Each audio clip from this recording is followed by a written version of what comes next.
তো অঙ্কুশ হাজরার বহুল প্রতীক্ষিত নারী চরিত্র বেজায় জটিল মুভির টিজার চলে এসছে। তো আমি দেখে ফেলেছি, এবার আমি একটা ওভারঅল রিভিউ দেবো। টিজারটা দেখে আমার কেমন লাগলো, ভালো খারাপ মিশ্র যাই লাগলো তার একটা রিভিউ দিতে চলেছি।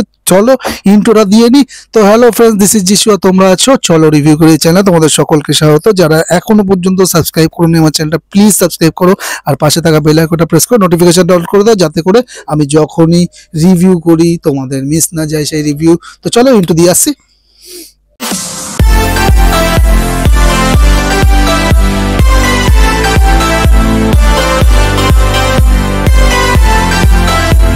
তো নারী চরিত্র বেজায় জটিল, টাইটেল নস্টালজিয়া, ছবির নাম নারী চরিত্র বেজায় জটিল। উত্তম কুমারের ক্লাসিক হিট গান থেকে নেওয়া এই চরিত্রটা, মনে আছে তো সেই লাইনটা?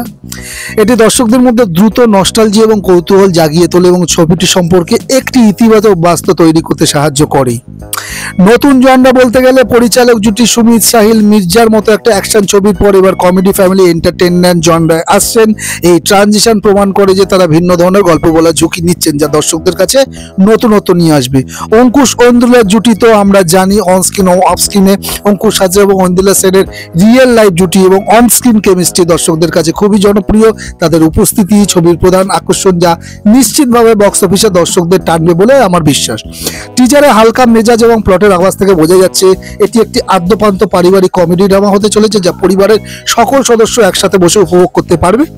এই ধরনের ছবির চাহিদা টলিউডে সবসময় থাকে। ক্লিশে থিম যদি বলি, তাহলে নারী মনস্তত্ত্বকে জটিল হিসেবে দেখানো এবং পুরুষের চরিত্রের সেই জটিলতা বোঝার ব্যর্থ চেষ্টা এই প্লটটি বাংলা কমেডিতে বহুবার ব্যবহৃত হয়েছে। সেই মৌচাক, সেই মনে আছে তো উত্তম কুমার, রঞ্জিত মল্লিক, সেই সময় থেকে। তো গল্প বলার ধরনে যদি নতুনত্ব না থাকে, তাহলে এটি দর্শকদের কাছে খুব বেশি পুরনো বা পুনরাবৃত্তিক বলে লাগতে পারে, অর্থাৎ কিনা ক্লিশে লাগতে পারে, রাইট?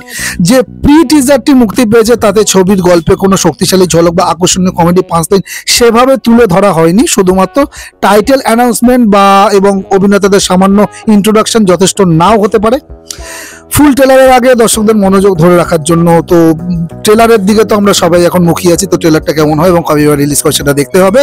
নারী চরিত্র বেজায় জটিল নামটি উত্তম কুমারের ছবির গানের সাথে যুক্ত হওয়ায় দর্শকদের প্রত্যাশা একটু তো বেশি থাকবেই। নির্মাতাদের যদি উচ্চ প্রত্যাশা পূরণে ব্যর্থ হন বিশেষ করে কমেডির মানের দিক থেকে, তবে তা নেতিবাচক নেগেটিভ কারণ হয়ে দাঁড়াতে পারে এই মুভিটার জন্য। মির্জা বইটা খুব খারাপ ছিল না, মোটামুটি ভালোই হয়েছিল, কিন্তু বক্স অফিসে কিন্তু সেটা সফল হয়নি। তো সেকেন্ড বই সুমিত সাহিল অ্যাকশন ছবির জন্য পরিচিত হলেও কমেডি ও ফ্যামিলি ড্রামার সংবেদনশীলতা ও টাইমড কমেডি সঠিকভাবে পদ্ধতি তুলে ধরা তাদের জন্য একটু নতুন চ্যালেঞ্জ হতে পারে এবং সেই চ্যালেঞ্জটা তারা নিচ্ছেন। তো তাদের কমেডি পরিচালনার দক্ষতা নিয়ে এখনো স্পষ্ট কোনো ধারণা পাওয়া যায়নি। এখন টিজারটি ছবিটি সম্পর্কে আগ্রহ জাগালে ছবিটির মূল আকর্ষণ নির্ভর করছে কিন্তু মূল ট্রেলারের উপর আর কমেডি চিত্রনাট্য নতুনত্বের উপর।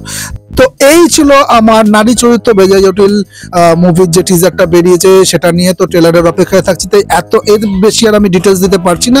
যতটা ভালো লেগেছে বা খারাপ লেগেছে সেটাই তোমাদের সাথে শেয়ার করলাম। তো ভিডিওটা তোমাদের কেমন লাগলো প্লিজ তোমরা কমেন্ট করে জানাও, আর ভিডিওটা ভালো লেগে থাকলে একটা লাইক করে দিও, শেয়ার করে দিও তোমার কাছের মানুষদের কাছে, আর সাবস্ক্রাইবটা প্লিজ করো, আর সাবস্ক্রাইবটা করে থাকলে নোটিফিকেশনটা অন করে দিও। তো দেখা হচ্ছে নেক্সট ভিডিওতে। তখন টিল দেন তোমরা ভালো থাকো, সুস্থ থাকো, দেখতে থাকো, চলো রিভিউ করি। টাটা।